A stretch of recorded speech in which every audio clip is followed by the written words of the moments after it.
Hey everyone, welcome back to career in action. लगन आपकी advice हमारी। This is Shilpa Saroj. And देखो आज के इस वीडियो में क्या बता रही हूँ। आज के इस वीडियो में बता रही हूँ कि एनटीपीसी एनएमएल का जो एग्ज़ाम हुआ था आपका, उसमें डिफरेंट डिसिप्लिन थी, राइट। तो आज के इस वीडियो में मैं बताने जा रही हूँ आपको कि फाइनली जो है माइनिंग ओवरमैन और मैकेनिकल सुपरवाइज़र, इलेक्ट्रिकल सुपरवाइज़र का जो है मेरिट लिस्ट आ गया है। और जो सेकंड स्किल टेस्ट, ठीक है, जो स्किल टेस्ट है उसके लिए जो एलिजिबल लोग हैं उनका मेरिट लिस्ट आ गया है। एंड उसको आप कहाँ से चेक कर पाओगे, तो फिलहाल करना क्या आपको जाना है, यहाँ पे लिखना है एनटीपीसी एनएमएल और इंटर मारना है, ठीक है, गूगल पे।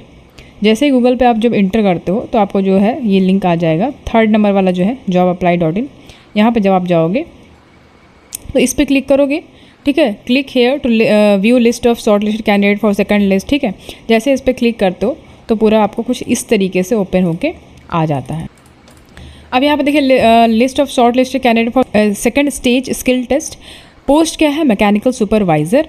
तो मैकेनिकल सुपरवाइज़र के लिए यहाँ पे आप देख पा रहे हो टोटल जो है, टोटल मैकेनिकल सुपरवाइज़र का यहाँ पे देखो नीचे 143 लोगों को स्किल टेस्ट के लिए बुलाया है, ठीक है। और अनरिजर्व का जो आपका कट ऑफ है वो 170.50 गया है और एसटी का 135.50 गया है, ठीक है। तो ये कट ऑफ रहा है आपका, 170 रहा है। तो अपना हिसाब से आप देख लीजिएगा किसका किसका आया है, कमेंट सेक्शन में कमेंट करके बताना मेरे को। उसके बाद यहाँ पे देखो सेकंड स्टेज स्किल टेस्ट किसके लिए, इलेक्ट्रिकल सुपरवाइज़र। यहाँ पे स्पेलिंग सही नहीं है, ई होगा, छूट गया यहाँ पे ई, इलेक्ट्रिकल सुपरवाइज़र, राइट। तो इलेक्ट्रिकल सुपरवाइज़र में कितने लोगों को बुलाया है, 19 लोगों को बुलाया है, ठीक है। कितने, 19, हाँ ठीक है, 19 लोगों को बुलाया है। और यहाँ पे देख पा रहे हो अनरिजर्व का जो कट ऑफ गया है वो 97.50 गया है, एससी का 90.50 गया है और एसटी का 143.50 गया है, ठीक है। तो ये आप देख सकते हो। यहाँ पे देखो कुछ लिखा हुआ, पढ़ लेते हैं इसको।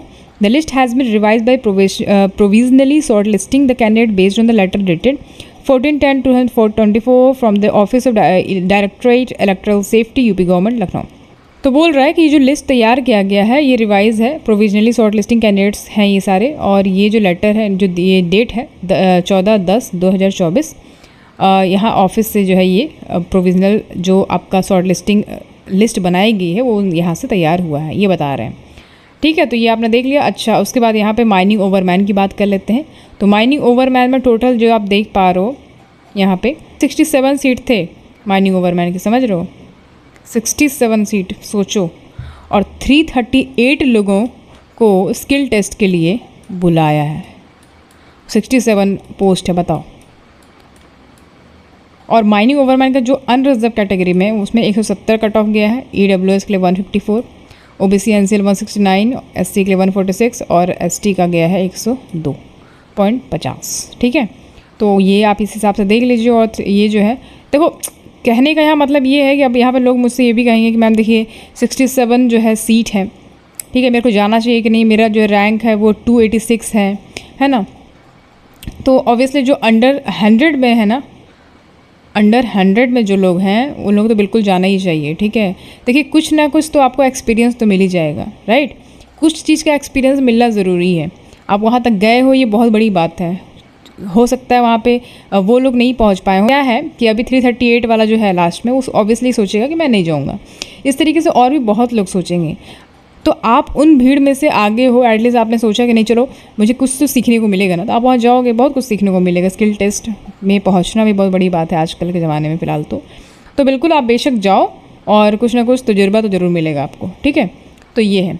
और बाकी ऑल द बेस्ट, आपका जो रैंक आया है उसके लिए आपने इतनी मेहनत करी। फ़िलहाल आप अपना रैंक देख लो यहाँ पे कितना है आपका, और कमेंट सेक्शन में कमेंट करके बताइए अगर आपका हो गया है। और अगर कोई कन्फ्यूज़न है, कोई दिक्कत हो, नहीं समझ में आ रहा है कैसे क्या होगा, तो मैं स्टेज 2 के लिए मैंने ऑडियो रिकॉर्ड भेजा था टेलीग्राम ग्रुप पे, ठीक है। आप उसको एक बार सुन लीजिएगा, या तो कहो तो इसी में शेयर कर दूँगी मैं, लास्ट में आप इसमें सुन लीजिएगा कैसे होगा स्किल टेस्ट। और बिल्कुल घबराना नहीं है, ठीक है, हैव पेशेंस और बी काम। और वहाँ पे जाइएगा, मस्त बढ़िया दीजिएगा, जैसे यूनिट टेस्ट नहीं देते हम लोग, जैसे हम लोग स्कूल में यूनिट टेस्ट देते थे, ठीक है, कामली और बहुत बिंदास होके, बस उसी तरीके से देना है। और बिल्कुल घबराना नहीं है, ठीक है, कि बहुत क्या क्वेश्चन पूछ लेगा, ऐसा कुछ भी नहीं। जस्ट प्रैक्टिकल नॉलेज है, जिस फील्ड का है आपका उसी फील्ड से क्वेश्चन रहेंगे और लिखने होंगे आपको 2-4-5 लाइन में या 3-4 लाइन में, जितना आपको सटीक आ रहा है उस हिसाब से। बाकी आप ऑडियो सुन लीजिए और उसके बाद फिर कोई दिक्कत हो फर्दर तो कमेंट सेक्शन में कमेंट करके बताएंगे, ओके। जैसा कि देखिए बहुत लोगों का क्वेरी आ रहा था कि एनटीपीसी में स्किल टेस्ट के लिए क्या क्वेश्चन आएगा, कैसे क्वेश्चन आएगा।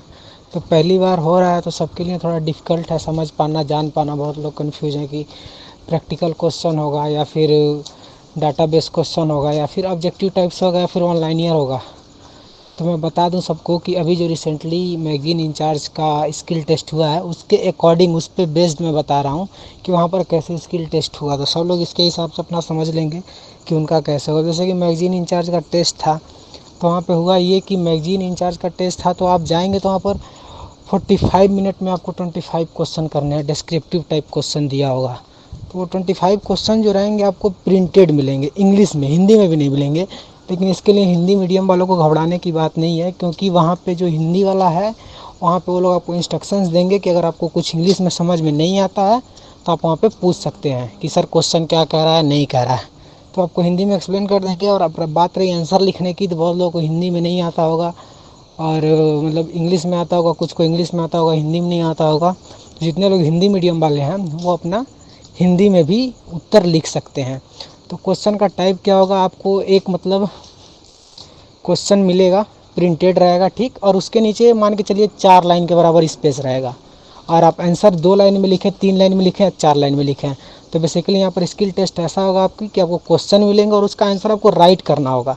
और जो भी आंसर आएगा शॉर्ट टाइप आंसर, मतलब 2 मार्क के आंसर आप लोग बोर्ड के एग्जाम में भी देखे होंगे, उस तरह का आंसर आएगा। तो मतलब 3 से 4 लाइन में, 2 लाइन में भी जितना सटीक कम से कम वर्ड में दे सकते हैं, या फिर आप 4 लाइन में जितना अच्छा आंसर दे सकते हैं उतना आंसर दें। हो सकता है 1-2 ऐसा भी क्वेश्चन आ जाए जिसका फिगर दर्शाना हो बहुत शॉर्ट में, छोटे में, तो ऐसा क्वेश्चन भी आ सकता है। तो वहाँ पर पेन, पेंसिल, रबड़ वगैरह सब आपको अवेलेबल कराया जाएगा। और क्वेश्चन किस तरह का आएगा तो इसके लिए मैं बता दूं कि जैसे कि मैगजीन इंचार्ज का जो क्वेश्चन आया था, तो मैगजीन जैसे कि हम लोग जानते हैं एक्सप्लोजिव यानी कि बारूद रखने के काम आता है। तो वहाँ पे क्वेश्चन आया था जैसे कि व्हाट इज एक्सप्लोजिव। अब जैसे एक्सप्लोजिव से क्या जुड़ा है, शॉर्ट फायरर। शॉर्ट फायरर ही मैगजीन से क्या लाता है, एक्सप्लोजिव लाता है। तो शॉर्ट फायरर क्या है, ठीक, शॉर्ट फायरर के बारे में पूछ लिया था। 1-2 क्वेश्चन एक्सप्लोजिव के बारे में पूछ लिया था। शॉर्ट फायरर कितना शॉट ब्लास्ट करता है एक शिफ्ट में, मल्टी शॉट एक्सप्लोडर से या सिंगल शॉट एक्सप्लोडर से, ये क्वेश्चन पूछ लिया था। मतलब जो भी क्वेश्चन रहेगा मैगजीन के इर्द गिर्द ही रहता है। थोड़ा सा 2 क्वेश्चन मैगजीन के बारे में पूछ लिया था कि मैगजीन में बारूद को कैसे रखते हैं, मैगजीन में बारूद का रख रखाव कैसे होता है, मैगजीन में कितने डिस्टेंस पर रखते हैं। तो मैगजीन इंचार्ज के पेपर में इस तरह के क्वेश्चन आए थे। तो इसी तरह से जिनका इलेक्ट्रिकल सुपरवाइज़र का है तो उनको बेसिकली अच्छे से पता होगा कि माइंस में इलेक्ट्रिकल सुपरवाइज़र का ड्यूटी क्या है। तो उसी के अकॉर्डिंग आप लोग समझ लेंगे। मैंने बता दिया कि एक्सप्लोजिव मैगजीन इंचार्ज का था तो मैगजीन में एक्सप्लोजिव रखते हैं, तो एक्सप्लोजिव से क्वेश्चन आया था, शॉर्ट फायरर से क्वेश्चन आया था और एक्सप्लोजिव से जुड़े क्वेश्चन थे और मैगजीन के बारे में क्वेश्चन थे। इसी तरह मैकेनिकल जो सुपरवाइज़र हैं उनके लिए भी जो भी उनका मैकेनिकल का सिलेबस है जो एग्जाम में इर्द गिर्द आया था, जिसके लिए वो लोग बेसिकली पढ़ते हैं, मैकेनिकल सुपरवाइजर का जो पर्टिकुलर सिलेबस है उसी के अकॉर्डिंग क्वेश्चन आएंगे और आपको आंसर शॉर्ट में लिखना होगा। सेम इसी तरह से इलेक्ट्रिकल सुपरवाइजर भी अपना आंसर लिख लेंगे। तो इसमें ज़्यादा घबराने वाली बात नहीं है, ये चीज़ आप लोग क्लियर रहिए। एक क्वेश्चन आएगा 1 लाइनियर फॉर्म में, ठीक, और उसका आंसर आपको 3 से 4 लाइन, 2 लाइन में जितना सटीक दे सकते हैं उतना सटीक दीजिए, ठीक। और क्वेश्चन कैसे आएंगे मैंने आपको बता दिया। इसी हिसाब से क्वेश्चन आएंगे। जो आपका ब्रांच है, जो आपका सिलेबस है, जो आपके सिलेबस की बेसिक और जनरल चीज़ें हैं वो आएंगी। ज़्यादा डीप नहीं जाएगा, बेसिक जनरल चीज़ें कि बेसिक नॉलेज है कि नहीं आपको, उसको वर्ड में डिस्क्राइब कर पाते हैं कि नहीं, बस इतना ही पूछा जाएगा। Thank you to everyone. चलो तो आज के लिए इतना ही। ऑल द बेस्ट आपके स्किल टेस्ट के लिए। Thank you so much for watching. See you at the next class.